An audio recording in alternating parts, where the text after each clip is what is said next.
everyone. I am Margot Crawford. I'm the director of the Center for Africana Studies here at University of Pennsylvania. And today's conversation is the final event in our faculty research colloquium.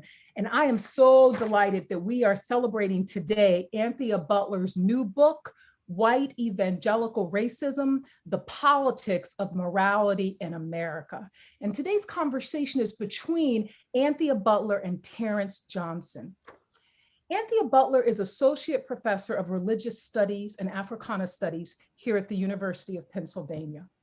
Butler's new book, White Evangelical Racism, the Politics of Morality in America, was very recently published in March by University of North Carolina Press. She is also the author of Women in the Church of God in Christ, Making a Sanctified World, also published by UNC Press. A historian of African American and American religion, Butler's research and writing spans African American religion and history, race, politics, and evangelicalism. A truly dynamic writer, she writes about religion, race, politics, and popular culture for the New York Times, the Washington Post, CNN, NBC, and so many other vital forums. She is a central voice in the recent PBS series, The Black Church in America, and the forthcoming American Experience on Billy Graham, which will air May 2021 on PBS.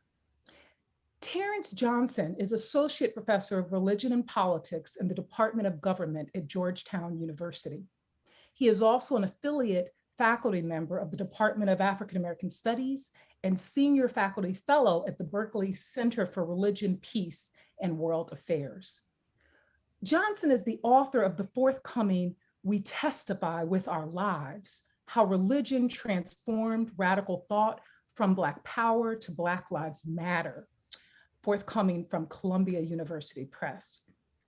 Co-author of the forthcoming Black and Jews, An Invitation to a Dialogue, Georgetown University Press 2021, and Tragic Soul Life, W.E.B. Du Bois and the Moral Crisis Facing American Democracy, Oxford 2012. He is also the co-editor of the Duke University Press series, Religious Cultures of African and African Diaspora People. Today's conversation is going to be followed by a question and answer session, so do not hesitate to type your questions at any point during the conversation or at the end. And without any more delay, let me welcome our presenters. Great. Thank you so much, Margot. It's a pleasure to be here. And thank you to the Africana Studies Department at UPenn. And a special thank you to my friend, colleague, and mentor, ANTHEA BUTLER. We all value your extraordinary scholarship and just the ways in which you represent not only the field, but African Americans and African American historians in particular. I want to begin just by really acknowledging the ongoing kind of strangeness of this moment we're living in. And of course, there's always historical, starting points for thinking about Black trauma, right, anti-Blackness. But in particular, I found it really sort of extraordinarily unusual and strange, and just a bit just draining, right, to attempt to have these great intellectual conversations in the midst of this violence, right? Yet another killing in Minnesota.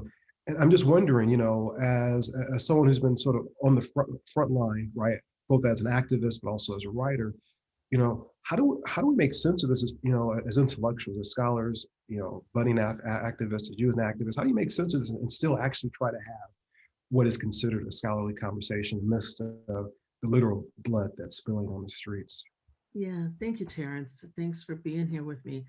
I think, one of the things that I think about a lot when these things happen is the sort of idea that there's always been Black intellectual work in the midst of horror, in the midst of violence, whether we think about, somebody like David Walker's Appeal, or we think about, Du Bois, or we think about the NAACP, or we think about Ida B. Wells.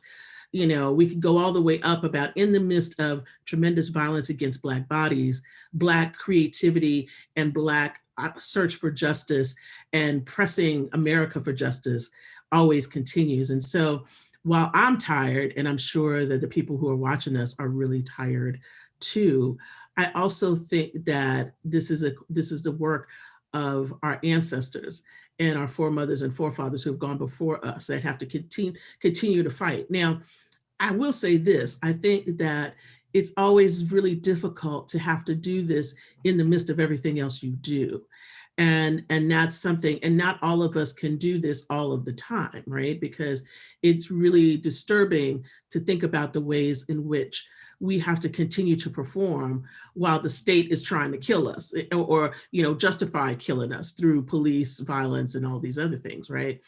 But I do think I have a sense within myself that this continuation of the kinds of violence we see in America has to have its end. And whether that ends with America ending or it ends with, the end of this violence, I don't know. But I do know that for Black people in this country, that we have hit our fed up point. And I'm starting to see our other brothers and sisters like Asian Americans and Latinos and others hit their point too, because of the things that are happening in their community. And all of this surrounds white violence.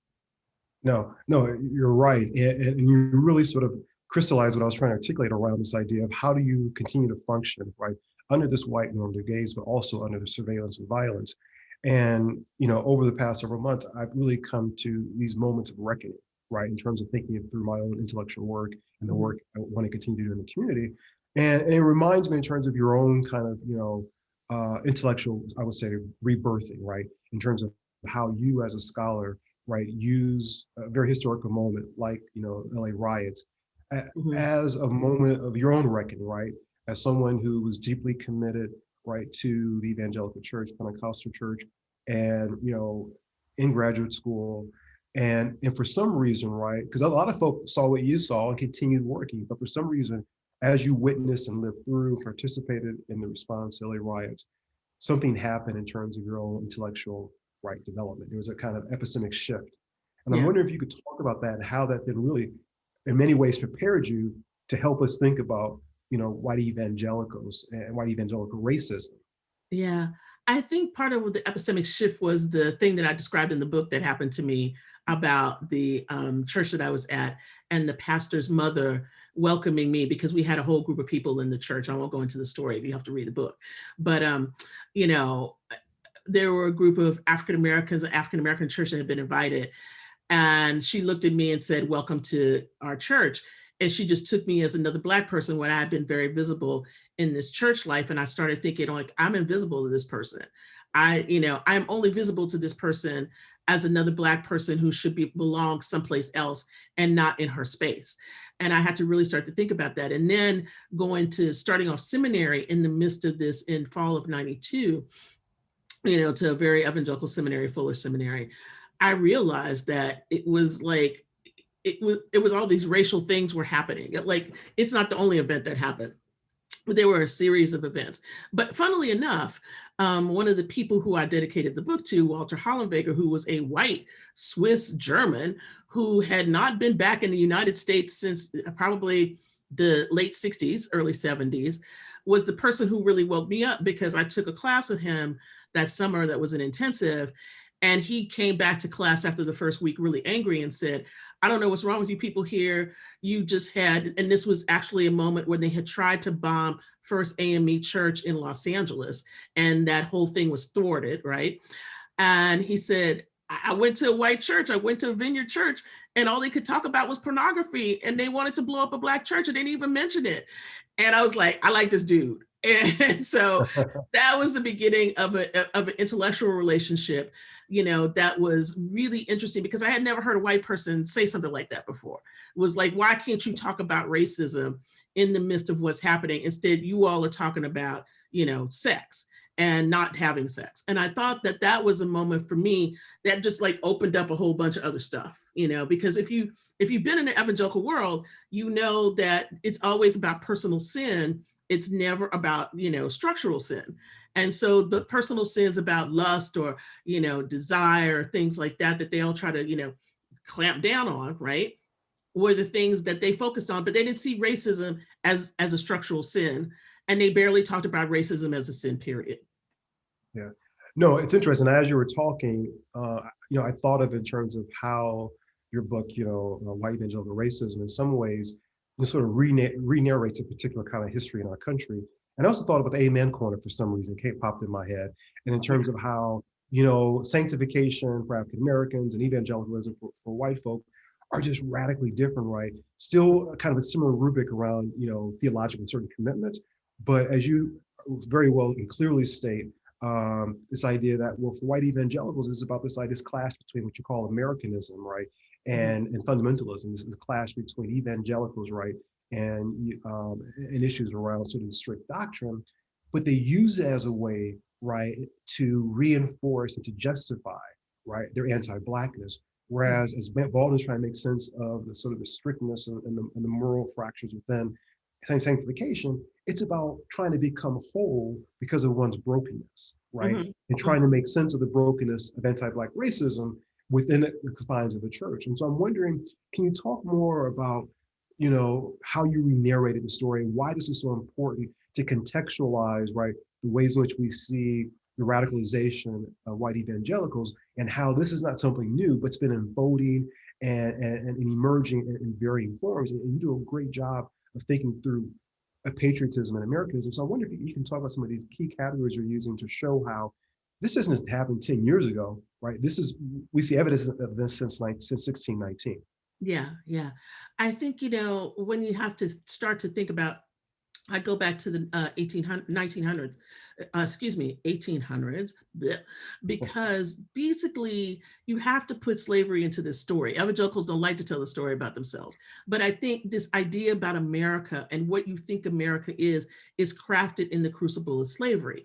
And so if we think about how the Confederacy loses, right, and this idea of the lost cause, they really believe that they're the ones that are upholding American values, that the values that they have of the slave-holding South are the values that everybody else should have. So the values that you don't let Black men vote, you don't let Black men hold office, and I'm thinking about somebody like Harry McNeil Turner here, who tries to, he runs for Georgia in the legislature, and they tell him no, because he's like, we can't have anybody who's formerly enslaved. He's not even a slave, but this is how they cut everybody out, right? So all these men that get elected, and you can't be in there because you've been, you are a Black descent or you've been enslaved, right?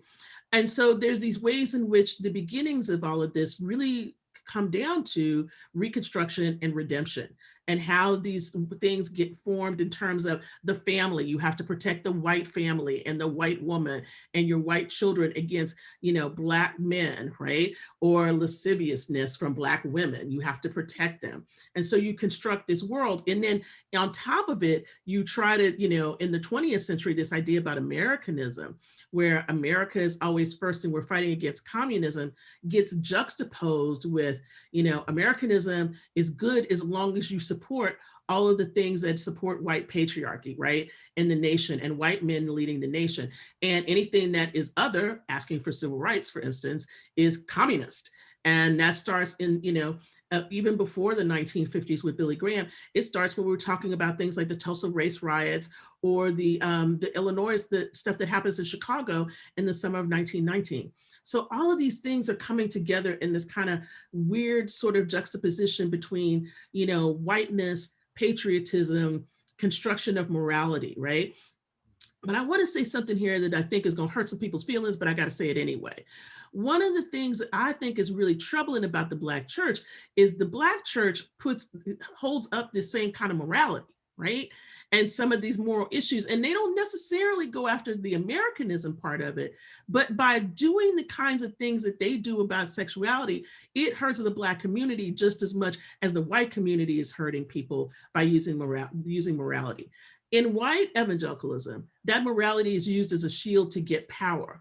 And for Black churches, that morality is used as a shield to conceal the kind of power you have, but also to subjugate people who are in the congregation to the whims of the pastor. And so this is, I know I don't want to hurt nobody, right? But it's true, right? And so these ideas about sexuality and all this stuff, I'm just thinking about TD Jakes here and Women Thou Art Loosed and all that kind of stuff.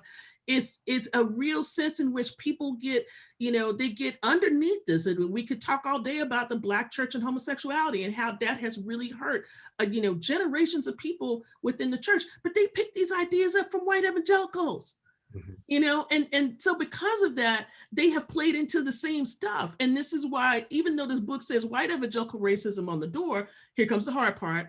All of us are complicit in allowing white evangelicals to dictate the terms of how we act morally and politically in this country.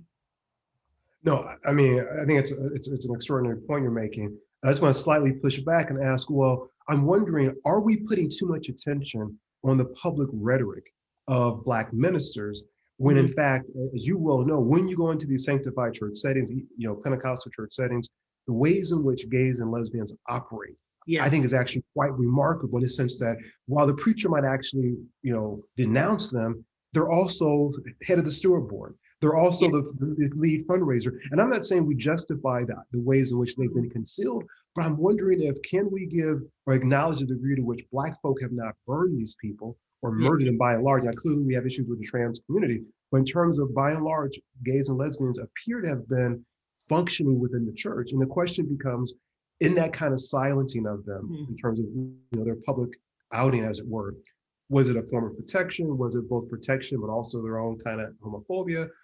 And also, to what degree did the context see that as in some ways generative? Again, I'm not trying to overlook harms, but I just find it fascinating that they were able to mobilize and because still they're have a lot of serving. power. Yeah. So let me push back harder. They're able to because they're serving, and not because they're being consulted for anything. So it's its own kind of patriarchal stuff, right? And that for me is the problematic when we're talking about sexuality in both white churches and Black churches, right? Is about how does this get to be conflated in terms of how we continue to have patriarchal structures within the church. My first book is about women, Church of God in Christ, how sanctification gets used. Some of this is protection, right? But other parts of it is also about, I hate to say it, but punishment.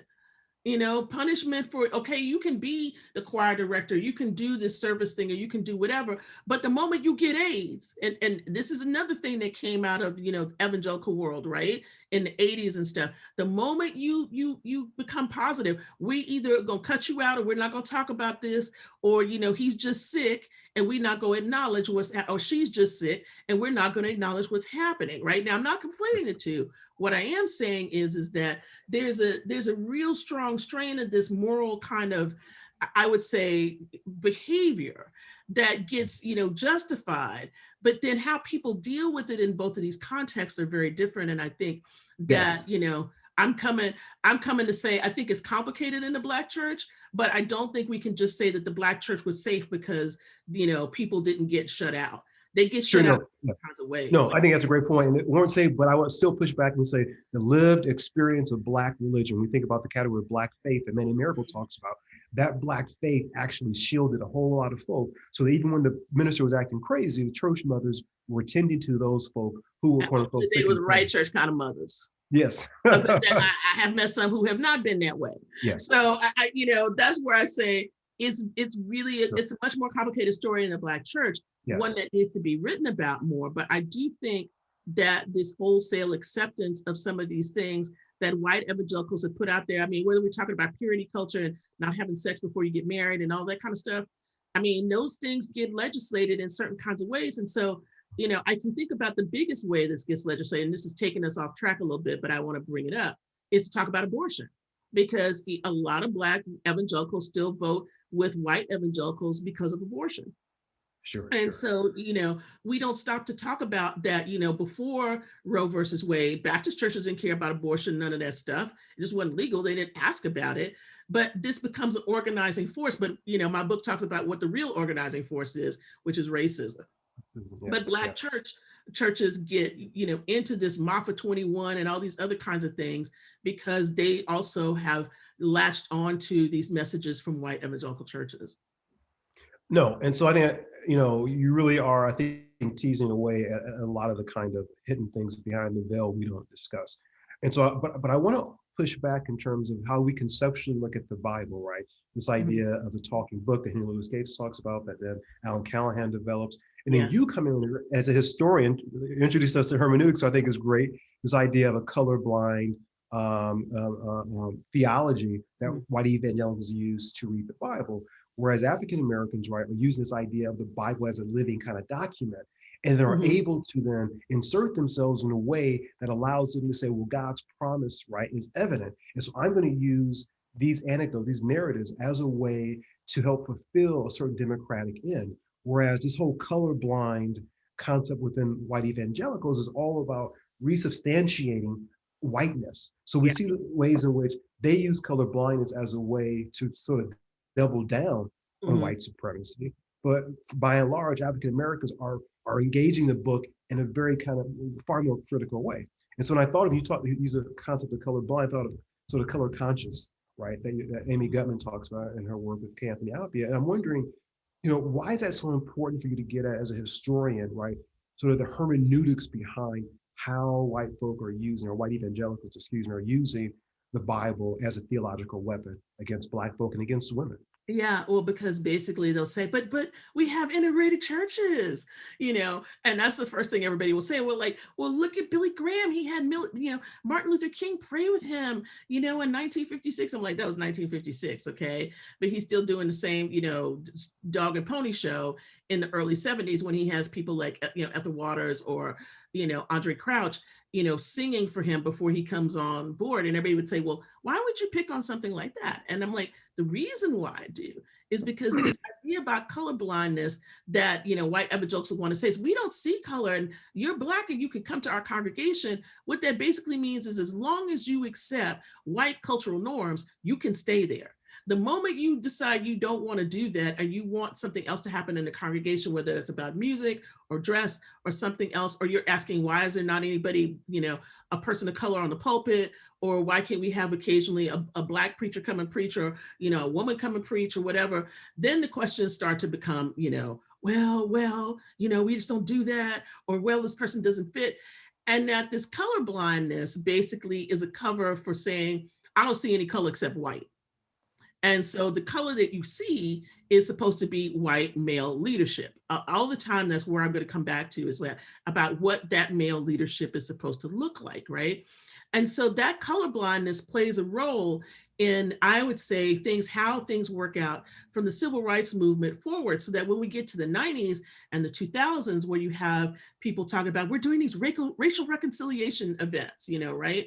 And we're sorry for the racism that we've had before.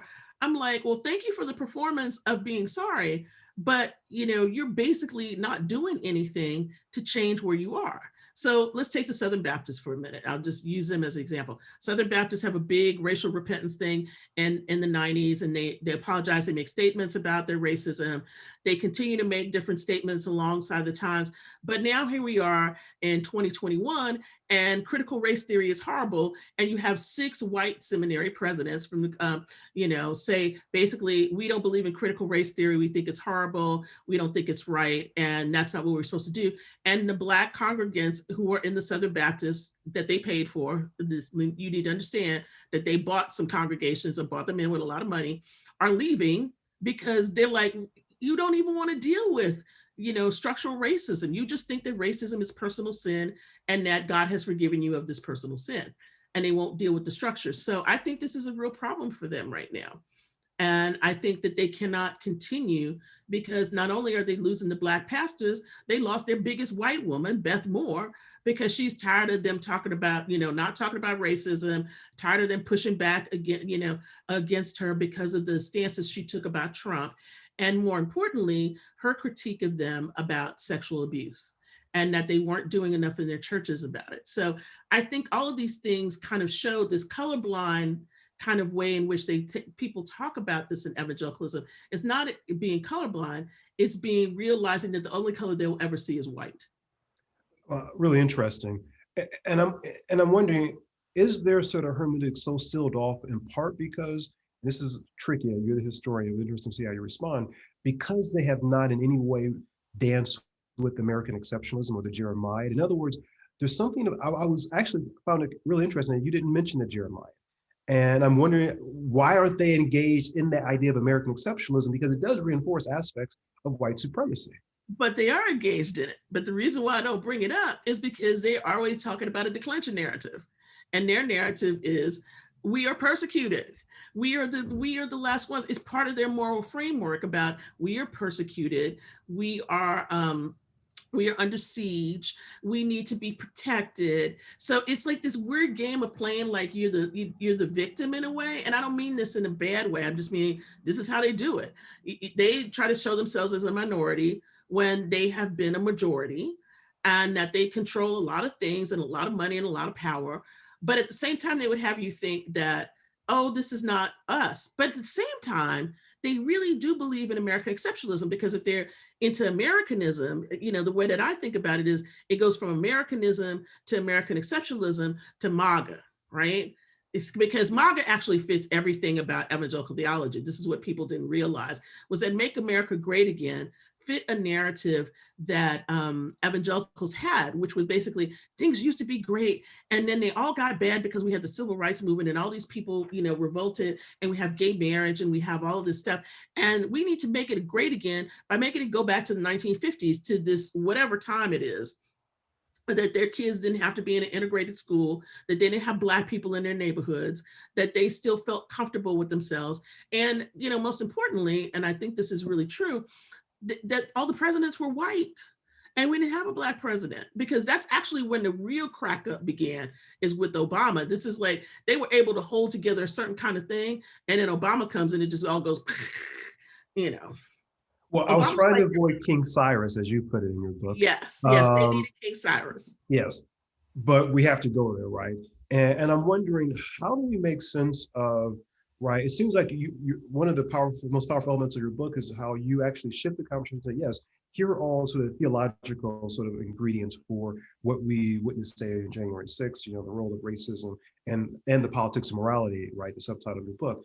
But I'm wondering, you say something pretty powerful and say, well, unlike previous iterations of this white racism, right, what we see, with the Tea Party and then with the, emergence of King Cyrus is this idea of a real embodied link to power with the Heritage Foundation, Christian Coalition. And for the first time, we see clear-cut evidence of the ways in which white evangelicals are not simply our outsiders or internal outsiders, that actually are, right, the power brokers and are part of a kind of powerful elite that then begin to circumscribe policy and law.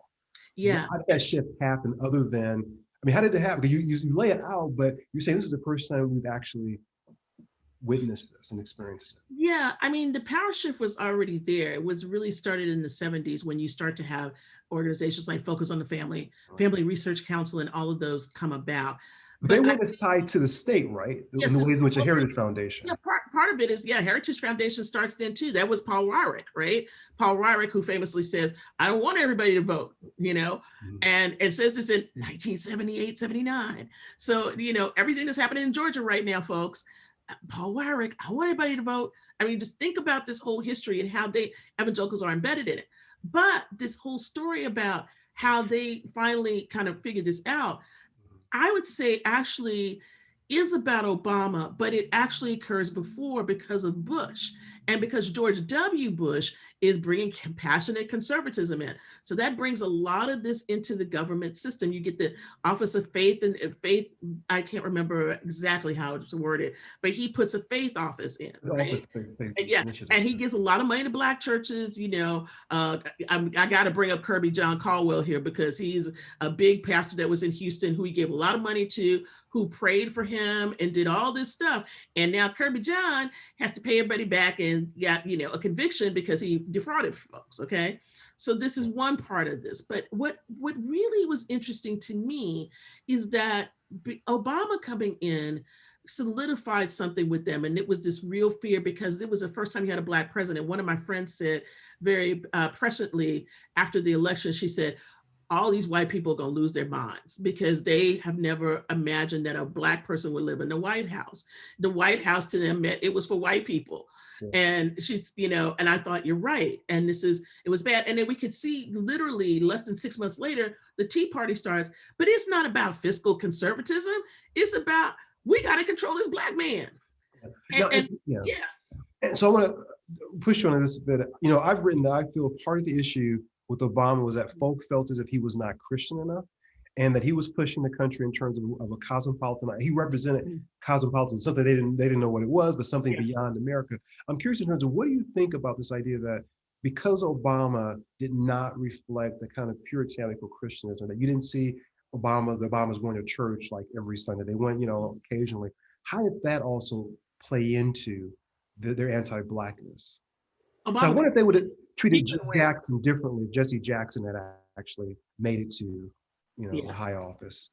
Yeah, Obama couldn't win. I'm gonna tell you why he couldn't win. And this is something I'm dealing with in the chapter I'm doing for the 1619 book.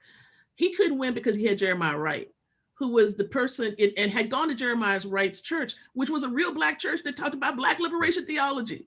And he could not win because he had to repudiate it. And the way in which he repudiated it was with that race speech. I want to, ask everybody, go back and read the race speech. It's not as great as you thought it was. Okay, it really isn't. And that's might be sacrilege for some people to hear. But it's not that great, because he basically throws the Black church under the bus in that speech. Because what he does is say, this kind of talk about goddamn America is not right. That's the Jeremiad. That's where the Jeremiad comes in, Terrence. Wright knew what he was talking about. And when he said it, he was critiquing all the things that have been wrong about America. But you don't think Obama was being political in terms of, this is like political. The uncle you embrace and you love, but you recognize it's your uncle at the end of the dinner table. Yeah, exactly. But he couldn't win because everybody saw that he had this Black pastor who he tried to throw under the bus, but kept popping out from under the bus to haunt him throughout his 2 sessions of being president, right? So he puts that away. He tries there's moments in Obama's presidency where he tries so hard to show his Christianity, like when he's doing the Christmas tree lighting and all of this other stuff, and he's asking people to come, or you see him holding the Bible, whatever. It doesn't work. But then you get, the dude who's grabbing women wrong, who had to pay off the porn star, who married 3 times. I mean, everything that you would think that evangelicals don't want, and they love him. Why? Because he's white. And because he says, I'm going to protect you. I'm going to be your daddy. You needed protection against this guy. It's not just the cosmopolitanism, which I think is true, his name, everything, the myth about him, his birth certificate and everything else. It didn't matter if he killed Osama bin Laden. It didn't matter anything that Obama did. He was just a Black man with a weird name that they hated. And that was going to be it for the whole time. So all the pictures, and I have all this stuff banked in my computer, the pictures of Obama, with the bone in his nose and all this stuff. This wasn't just, random white people out here. There were evangelicals out there protesting and holding up these signs. And so we have to acknowledge that there were Christian people doing all this stuff and calling a man not Christian when he was. And I'll never forget this line that Rush Limbaugh articulated. He's like, well, he won because of Black magic. Yeah. That, in other words, they could not conceive of that actually he really won the presidency. So it was like, no, Black magic was involved. And there are all these sort of memes around, Obama and some voodoo priestess. And that's how he won the election. Exactly. There was that. And then there was the fact that, Sarah Palin, could not the white woman with the Down syndrome baby help save him? And it didn't happen. And she knew, instinctively, it was like this really interesting thing about her. And I didn't write a lot about it in the book, but she knew how to deploy the racism just right, in a way that, people, they could hear the dog whistle and they could respond to it, but she didn't say things that were out and out racist. She just knew what to say and how to couch it so that everybody would respond in these certain kinds of ways. But then again, white evangelical woman, pretty, hold the guns, has a lot of kids. It was the perfect kind of foil, but John McCain just couldn't pull it off. Yeah. Now, I'm curious in terms of, clearly how you're defining, I thought it was a great distinction you make between evangelicals and fundamentalists. And can you talk about that to the audience? Because I want to connect part of what we see with many of the Supreme Court jurists as a part of that same fervor that we're seeing from white evangelicals. But of course, many of them are Catholic, right? Who are staunch kind of radicals. So I'm curious in terms of that distinction, and where do you put sort of white Catholics in that? This is a good question, because I'm thinking about this for the next book, actually, because I want to get on the Catholics, because the interesting part about white Catholics, and for those of you in Philadelphia, you already know this, is that a lot of them are conservative. A lot of them are in law enforcement. A lot of them are, white working classes. So if we go back, I want to use an election to talk about this. If we go back to 2008 and Hillary Clinton stumping here in Pennsylvania when they, they try to describe her, how she's, drinking a shot and all of this stuff as being very manly. What was it? Testicular fortitude, right? She knew that she had to do that because she had to show herself in sort of a way in which she could present herself to be like, I'm not just this liberal Protestant. I'm a person who's going to get down here with you and be working class and drink and do all this stuff. Now, the way that this works for Catholics is a very interesting thing. This is about abortion for Catholics, okay? But it's also about race. They would recognize, that there's Black Catholics and Catholics from the Caribbean and Africa and other places in the world. But their ideas surround about what they think they have lost as white Christians, okay? And I'll use the generic term Christian to say what they think they've lost are similar to the things that evangelicals think that they have lost, okay? And so that's how you get these two together. But the real reason why they come together at first is abortion, because for Catholics, that's a very strong focus. But the secondary plot to this is that they care because they feel like they have lost economically to other groups. And so that idea of decline and not having things and watching their parishes close and watching these ethnic enclaves, at least in the Northeast, change is really important. Where you see this having stress in different places in the country is, for instance, in the South. So it's borderlands issues. It's issues about immigration. In the Midwest, it's about immigration and also integration, right? Because Catholics don't want to be having integrated stuff either, because they're having to deal with this in their schools. So there's lots of different reasons why all of this is happening in a certain kind of way. Very interesting. So we're the Black folk, we're the Black evangelicals, and tell us about this brother Tom Skinner. Yeah. Do we have any living Tom Skinners? Yeah. I think about, I know Bill Pinnell is still alive, and he's the person that I dedicated the book to. Both Tom Skinner and Bill Pinnell were working with a group of Black evangelicals in the 1960s that eventually become the National Association of Black Evangelicals. It should mention here that the National Association of Evangelicals that starts in the 40s never invited a Black church to join it. Today, they still don't have a Black denomination in the National Association of Evangelicals. So you have to understand, even though they have an Asian president right now, Asian American president, still no Black churches. Okay, so that's one. This interesting talk that he gives at Urbana is when he is sort of critiquing how white evangelicals have behaved. And one of the things he says is that I have found more to make me a Black man and thinking about Christianity and somebody like Stokely Carmichael than I have in all the rest of the white evangelicals. And so one of the things that I quote in the book when I talk about Bill Pinnell, who's his friend, it says, you don't want me in your living rooms. You don't want me dating your daughter. And so he brings out in his book, My Friend the Enemy, in 1968, to talk about white evangelicals and basically how they want to try to treat everybody, but they're still scared of integration. They're still scared of interracial marriage. These are all the things that push white evangelicals' buttons. So where are Black evangelicals in all this story? Part of where they are in this story, especially from 68 forward, is some of them are joining white churches. Some of them are in interracial churches. Some of them are being welcomed into these churches, but it's still a lonely time because they're not being leaders just like everybody else. I mean, they might be allowed to be associate pastor or something, but they're not in leadership. That's number one. Or they're starting, big churches like Tony Perkins and others in Dallas and all of this. And then a huge number of these people are also Pentecostal, but we'll get to that later. I think that what is happening for them is that there's this contest. It's like, how can we be Black? But they don't want to deal with Blackness in the ways that is ending the 1960s with Black power. They want Black empowerment, but they don't want Black power. There is a difference, okay? And so this empowerment that they want is the empowerment of being able to live where they want, to have the nice jobs, to get, to be part of the capitalist structure. So that when you get to the late 80s and we start to get prosperity, because prosperity gospel plays a role in this, you could say that there were all these, sort of Black evangelicals, but some of them went off to be prosperity gospel people. Others of them stayed where they were theologically because that's what they believed in. But now what we see is that a lot of Black evangelicals are leaving white churches because they're like, we're not finding what we need here because of all the violence that has been done to African Americans. It's not like police violence wasn't happening. It's just that ever since Trayvon Martin and the creation of Black Lives Matter, that has become an important focal point for many African Americans of faith in this country. And to not have those things addressed in a congregation that is predominantly white is a real problem for people. And this is why you're starting to see Black evangelicals leave these spaces, either to not be Christian at all, or to go off to other Black churches, because they feel like those social justice needs will be met in a different way.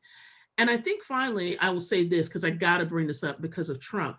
You saw a lot of Black Pentecostals around Trump. You saw what I call the D list of Pentecostals. You saw Mark Burns, you saw Darren, whatever his name was, and they were all led by Paula White, who was this white woman, right? Who's been around Trump since basically 2004. That was really important, because what the other thing about that is that it showed that there are some Black, Christians and Black evangelicals who were willing to support Donald Trump, irrespective of, having a Black president, irrespective of him saying the kinds of racist things that he did, because they had been conditioned in these churches to believe that stuff. Wow. So then, so help us understand the difference between evangelicals and Pentecostals, because I would think, well, why wouldn't they lay, Bishop Gilbert E. Patterson can try to convince the Kojic Church to become evangelical, because his sermons sound just like many of the other sermons. He's not talking about social justice. Yeah, he's talking about revival of the soul. Yeah, but it's not just the theological distance, it's the social distance, right? It's like, this is the thing that Pew always gets weirded out about. So this big thing that happened last month, when Pew released a whole thing about, Black people of faith, it basically a whole survey about this. One of the things that came out is that they were looking at, Black churches and why, the things that they believe vis-a-vis, some things white churches believe, same stuff. But they vote Democratic. They're not caught up in the Republican kind of game, because they know what the Republican Party has done to African Americans. And so I think, this G.E. Patterson would have never gone over it. Just to say, G.E. Patterson was this huge Black preacher that was in Memphis that, was basically old school Pentecostal everything. They would be open, to doing things with white churches, but they would have never voted Republican, because you have to think about the history of Memphis and the sanitation strike and all the things that happened in Memphis with white people, even in the 19th century. That was really tough. It's like they would never go that route. They just were not going to go that route. And I think that, where the difference comes in for me is sort of thinking about the ways in which the Republican Party had a choice about how they could reach out to African Americans, right? And probably the last decent outreach that ever happened was with George W. Bush, because he figured out a way to hook these churches in that he could win in places like Ohio in 2004 against John Kerry, right? So if we're going to talk about the political, let's talk about it like that. And they could never get it back afterwards. I mean, you can see this kind of crushing that the Republican Party wants to do, because they are afraid of the Black church.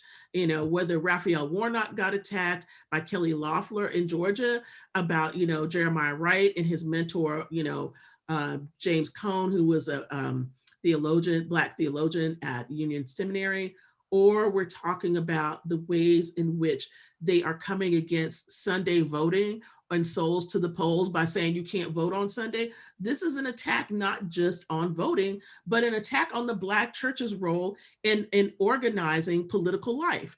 So, I wish, and this is me not being a political scientist, what I wish people would start to write about and think about is to talk about how come evangelicals could organize and do all this stuff. And then when the Black church does this organizing, that is supposed to be really bad, because it's not the same thing. And it somehow gets played out in the press and everywhere else in different kinds of ways, when the reality is evangelicals and Black churches are trying to do the same thing to influence political action. It's just that who are they influencing the political action floor, and how are they doing it?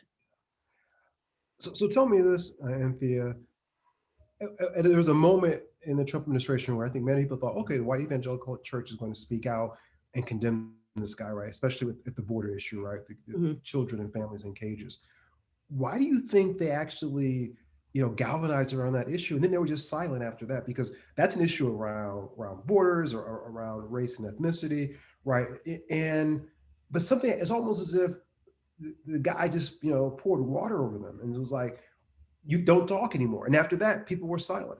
You Why do mean you think how they were Trump set triggered? them up? I just want to make Yeah. clear how you're saying this. Yeah, in terms of, it seems as after the whole border piece, right? After Mm-hmm. the first, case around, what are we going to do with immigration and putting folk in cages, that when evangelicals spoke, he seemed to listen. Then after that, you didn't hear anything else from them about any kind of political issue. Why do you think they were compelled to speak out against that particular issue? About to speak out about immigration, because this has been a problem for them, and this goes back to the missionary past, right? We don't want to lock up these kids in cages. We don't want to do this, right? And it's also about, how can we adopt these kids? Well, this is the story that nobody's talking about, is that a lot of these children ended up in evangelical homes. Oh, wow. And foster care, and nobody wants to talk about this. And so this is a really interesting, I would say it's an interesting way to think about what is happening at the border as a way to enculturate people into this thing. So when you get these kids coming across, and this is what I hope is not going to happen, in the Biden administration, but the Biden administration needs to be held responsible, that you just don't put these kids in homes that they're just going to end up being, like turned into little evangelical Christians. Because that's not the point. The point is to get them back to their families. The point is to reunite families as much as possible. And if they have families here, give them to their families, right? But there seems to be this backlog. But part of the reason why, during the Trump administration, they never said anything were twofold. One is Trump was letting the kids out and letting them get, taken over by people. And then secondarily, he had talked about, people coming over the border like they were gangsters and everything. It's MI6 or whatever it was he kept talking about. And excuse me, that's the people in London. That's the security people in London. Whatever this group was that he kept talking about all the time, that, half of the country doesn't even know what it is. He kept saying like they were all gangsters and criminals. And so when you get that idea, that was the first thing he said when he came down the escalator. And I like to remind people of this particular fact. Trump came down the elevator the day before the Charleston murders happened at Emmanuel AME Church. And when you look at that, you think about that, that's like really stunning, is that this horrible thing happens literally 24 hours after he comes down that escalator. And we have 9 people, Black people, shot by a white man in a Bible study. And so, it was like this moment in which we couldn't process it because the horror of what had happened at the church. But I think back on that, and I think that, that really was telling the tale about what this was going to be for the next 4 or 5 years. And in that sort of vein, I was actually really shocked as I read the end of your book, because I was expecting more of a kind of, hey, the fire is coming. And yet, for some reason, you were very compassionate as a historian in terms of the evidence is clear, right? Mm-hmm. And it seems kind of, trite, but what you were saying is that, look, people are falling to prey to whiteness, and whiteness in terms of how it unfolds in Americanism, how it unfolds in terms of economic systems. And yet you're like, well, I'm writing this book to see if I can get someone to listen, right? Yes. And I think it's important for them to listen because, this book was finished last summer. Look at what happened since last summer. Yeah. It got worse. And look at where we are right now. We're living past, an insurrection on January the 6th, where people came in and took over the Capitol. We had more firepower last night over, a police murder in Minneapolis, outside of Minneapolis, than we did on January 6th to guard the Capitol. You understand this is like the full force of a tank and everything else is used against Black people. But here we are on January 6th and people and policemen are getting beat upside the head and murdered and nothing happens. And our Congress and senators are trying to have to run for their lives. And then we still got people who are sitting in the Congress and the Senate who basically didn't think that was a bad thing because they wanted it to happen. And we have to live with these people. And so what I'm about is, when I wrote that ending was about saying, what happens if you get everything you want? What do you think happens to everybody else here? How do you think everybody else is going to feel? And this ain't going to last, because this utopia that you imagine yourself creating on white supremacy and religion and Christianity, and in particular, a certain kind of evangelical Christianity, is going to fail. And it will not stand. And I think that's the important part of what I was trying to get at in the book. So, yeah. No, I think it's an important part. And I definitely want to open up the questions. If any who has a question, please type it in the chat room. But in the meantime, I'm wondering, Anthea, I hear that point around hearing and discourse. And at the same time, I'm wondering, are you embodying a kind of Baldwinian kind of this emphasis around what Black folk are capable of doing or potentially doing in terms of healing this very broken nation? And because Yeah. you mentioned Charleston 9, again, I saw the image of Obama pre-eulogy and then singing Amazing Grace. And so playing this very odd figure again of this kind of priest healer figure for the American people. And your ending is like, well, it was very welcoming, right? It had that very tone of I don't like, know if that feel welcoming. well, I was not the book, but the very ending was like, you know what? I said all these things. Now I want you to listen, but how can the devil hear you? In other words, if That's a someone, good question. huh? That's a good question. How can the devil hear you? Yeah. You know, I don't know. I mean, I'm not Lil Nas X going down there on the wall. No, But no, we have a question from an anonymous attendee, and he or she writes, how do we deal with Black evangelical family members who subscribe to whiteness and white supremacy? buy them this book, first of all, let them read it. Second, I think you have to point out the ways in which they've bought out to this stuff. And that depends on how you want to live out your holidays. I mean, do you want a nice holiday, or do you want a holiday where you're fighting all the time? Because, you know, I've had to fight with people before. And I think that was one of the reasons why I wrote the end of the book the way I did. I've lost a lot of evangelical friends because I'm just like, I'm not going to listen to you talk like this anymore. This is not, you know, this is not useful. This is not helpful. This is what you believe, but what you believe is killing you and, you know, putting you away from the rest of your family and the rest of society, because this does not hold up. And you have to see the ways in which you are complicit in keeping, you know, white patriarchy in power. And so that's a hard thing to say to people, but, you know, who really believe this stuff. But I think it's useful to say it to them. You have to figure out the language after you read books like this and you start to really understand how the system works. You have to have the language that you can put in yourself to say, this is hurting you. You don't understand the ways in which they don't care about you. You don't understand the ways in which you've been used. You don't understand the ways in which your tithes and your offerings are going to support your death and death of Black people and death of, you know, Asian American people and death of people of Latino descent. All of these things, because they're giving money to these organizations and churches and they're not fighting for them. They are fighting for themselves. And I think that's really important to say that, you know, if you, I'm gonna put it really baldly, if you think that it was horrible that Derek Chauvin had his knee on, you know, George Floyd's neck for over 9 minutes, imagine how evangelicalism has had the knee on its neck of Black people and people of other descent, you know, for a very long time, and been choking out the lifeblood because you think you see Jesus, but what you actually are doing is putting yourself in chains. No, it's powerful. And I hear James Cone in terms of, or even William R. Jones, then why are we involved in these systems that continuously deny us Yeah. on all different levels? And it sounds like you made the choice to say, I'm leaving. Mm-hmm. But yet there's still this other thing you have with it. You know, in some ways, I can hear the sanctification, even in terms of your critique, right? Still a certain kind of care for it. At the same time, you're like, I can't do this anymore. Mm-hmm. Oh yeah, definitely not. I mean, it's been a long time since I've done it, but I think that I have become more adamant about not doing it, in part because I see it as not just, you know, a person who has faith, but I also see it as a person who is an academic, who thinks about history, who thinks about it. I think where I differ from Baldwin is that I don't know that I think love is going to come, you know, fix this. I don't think it's about love anymore. I mean, Baldwin talked a lot about that. And that's always where I have a problem with Baldwin, because I'm just like, you know, I don't love them people, right? And, Yeah. you know, I don't have any love for this. This is not a good thing. But on the other hand, it's like, I think that what has happened with evangelicals, and this is to get in the theological weeds, and I said this before to, of all people, Derrida. I mean, because when I lived out in California and he was at UC Irvine, he'd come and teach, you know, every spring.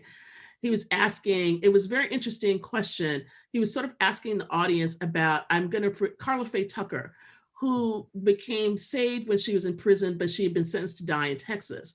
And he's like, why won't they let this woman go? She became a Christian, blah, blah, blah. And I remember I raised up my hand. He called on me. I said, because Christians say they believe in their atonement, but they keep shedding blood. They keep shedding blood for punishment. It's like Jesus' blood is never enough. And I think that's really actually what's going on with evangelicals, is that they think that, they are really willing to appropriate Jesus's blood for themselves in that sacrifice, but they are never willing to let that be appropriated for anybody else. And so therefore we must keep shedding blood. We must keep killing. We must keep killing as part of the state. We must do all of these things, when the reality is that we don't have to do that. And that's why they support the police so much, to come back to where we were at the very beginning. No. And also, is this blood then, do we need to shed it publicly like January 6th? Because there's something about the Christian symbolism. If you can talk more about that in terms of, Christianity, this idea of taking over the Capitol and then wanting blood. But also there was something that I wondered, because, these are mostly white men, the police seem really baffled in terms of, well, your embodiment usually signifies power and authority, and I usually bend to that. But now I'm here protecting the Capitol, but you are a symbol of authority. And there was all this hesitation, where, as you mentioned, right now outside of Minneapolis, folk are ready to blow things up who are part of the state. And yet there was a hesitancy on the Capitol because these were white men, and folk were like, well, what do we do? Yeah. And these folks said, we want, like, they were looking at Pence. Where's Pence? Like, we want. And we have not dealt with that as a public culture to the degree to which, as you mentioned, the violence and terrorism the white evangelicals spewed that day, we've yet to come to terms with. And we still isolate this kind of crazy group. But in fact, it's not crazy. It's the people they go to church with. This is the imprint of the church. Yeah, no, exactly. And I mean, it's really interesting. I just read a piece before we came to this today, that basically that the Capitol Police didn't have their cameras on, because they would have been able to get a lot more, close up stuff from who was doing what, especially with the, the policeman that died, who got maybe bear sprayed. They would have been able to see who actually did stuff, who was in front of them, who was hitting them, if they had had their cameras, but the cameras were off.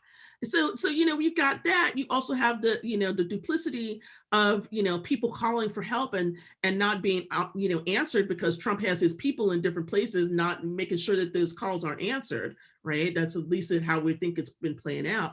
And then it was also the fact that who would have thought that a whole legion of white men would take over the Capitol, except that they don't think that the government is great. They should have expected this. Anybody who's been looking at evangelicalism and thinking about the ways in which these people have been talking, and Jericho marches around the Capitol and all of this other stuff, you could hear all of this rhetoric happen in evangelical churches a month before January 6th happened.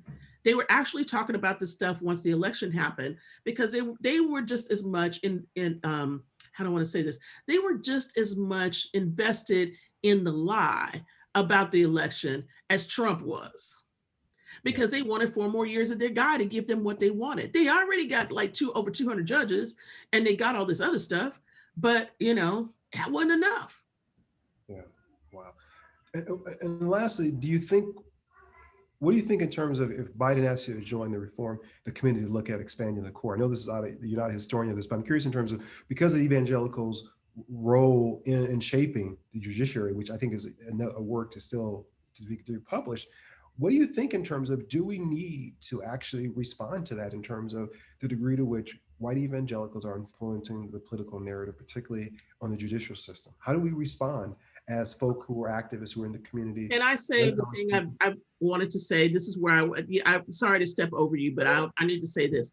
Please. If there was ever a time for Black people of faith and religious and all of these different faith groups that do not think like evangelicals, this is the moment to come together like Voltron, like the character, or like the Transformers, and change yourselves into, advocating for this stuff. Because, one of the things that has been the brilliance, and I hate to say it like that, but it's been the brilliance of both evangelicals and the Republican Party, is that they have embedded themselves from the local level all the way up to the national level. And they have fought for things like book changes and everything else, so that, there is a work to undo of how democracy has failed and how civic engagement has failed, because of the ways in which these groups have pitted people against each other in order to get the things that they wanted. And so at this moment, especially for packing the court, I believe he should open up the court. There needs to be probably another 3 to 5 slots. I think that that's really important, and there should be no more lifetime appointments.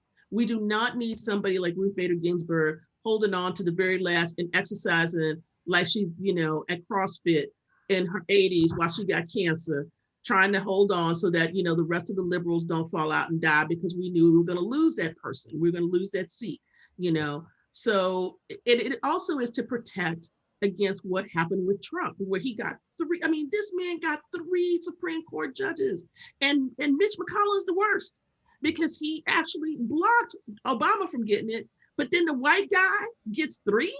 Yeah.